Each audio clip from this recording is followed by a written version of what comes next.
Apa susahnya menghadirkan ijazah asli Anda ke persidangan supaya kami tidak tersiksa? Ada kepastian hukum, saya siap dihukum apa?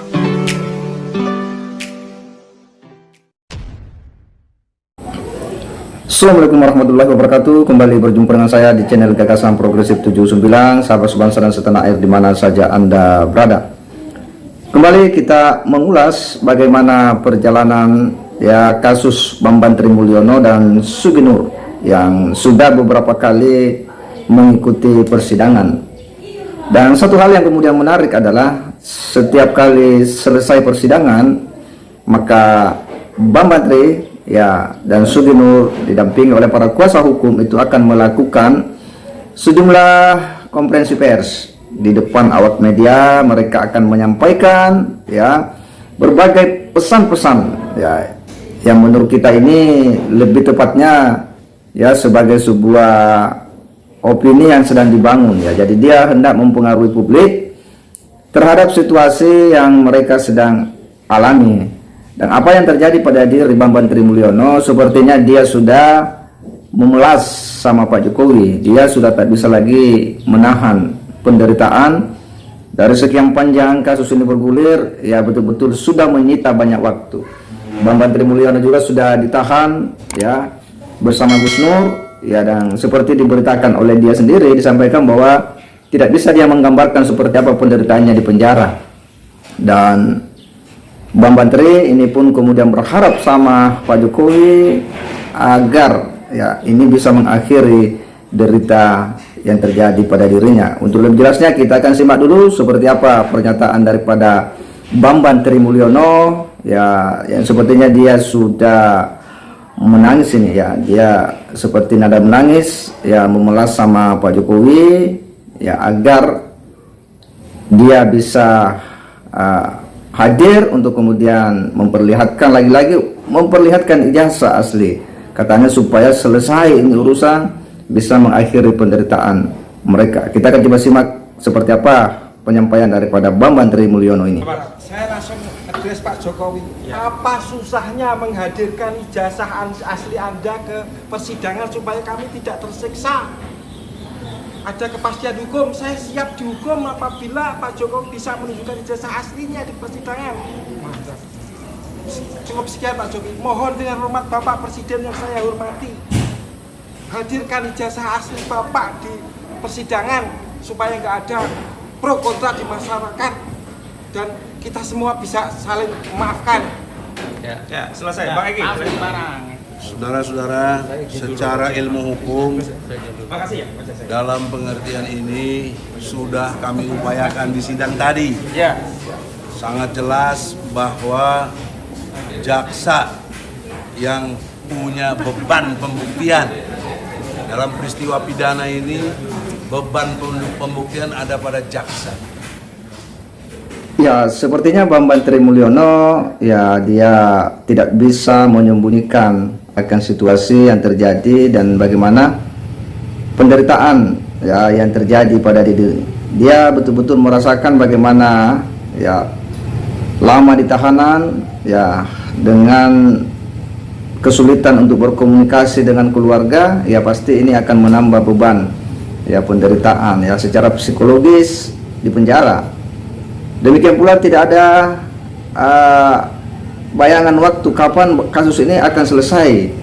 Dan akhirnya setelah persidangan dia pun menyampaikan harapannya, dia pun menyampaikan sejumlah keinginan terhadap Pak Jokowi untuk kemudian hadir dengan memperlihatkan ijazah asli itu.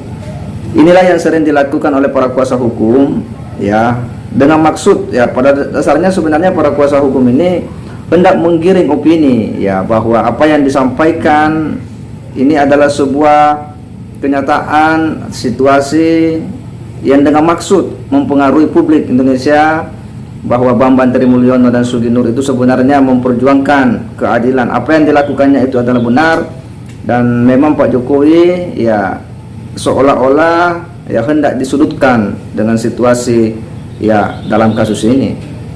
Para kuasa hukum ini setiap kali persidangan dia akan melakukan konferensi pers, bahkan sebelumnya. Padahal bahwa keterangan apapun yang disampaikan di luar persidangan itu tidak ada nilainya, tidak memiliki nilai pembuktian, dan itu tidak akan mempengaruhi hakim untuk kemudian mengambil keputusan terhadap perkara yang sedang berproses di pengadilan. Bahwa ini adalah sebuah perkara pidana, ya nanti kita akan lihat bagaimana jaksa dengan dakwaannya akan melengkapi sejumlah bukti-bukti dari saksi-saksi yang dihadirkan.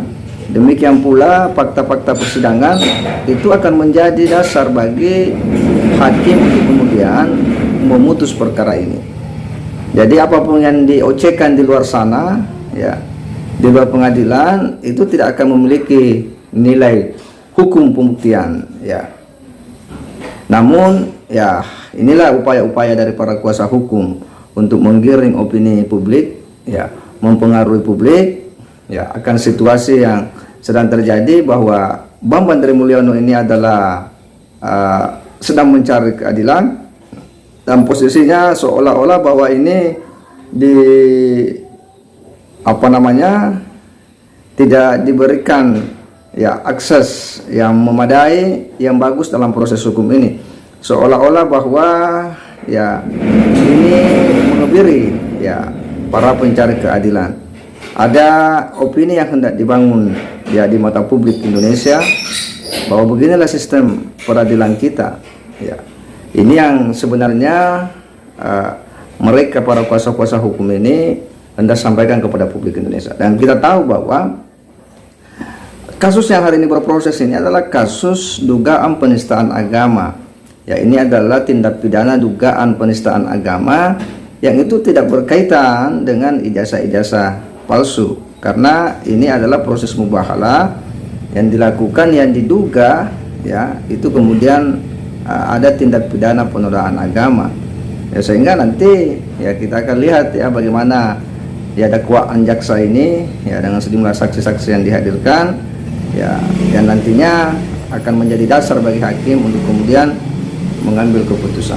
Adapun soal ijazah asli apa palsu, itu sebenarnya yang punya otoritas adalah institusi yang mengeluarkan ijazah itu, karena dia yang tahu, yakni pihak sekolah. Jadi sebenarnya di pengadilan tidak punya kewenangan juga untuk mengatakan asli apa tidak. Yang bisa menyatakan itu adalah institusi pendidikan yang dimana Pak Jokowi pernah sekolah, dan itu sudah banyak keterangan-keterangan yang sudah disampaikan. Kita berharap bahwa kasus ini bisa cepat selesai, dan seperti yang disampaikan oleh Bang Badri, dia bisa keluar dari situasi derita yang telah melanda dirinya akibat proses panjang kasus mubahalah dugaan ijazah palsu ini. Segera demikian. Wassalamualaikum warahmatullahi wabarakatuh.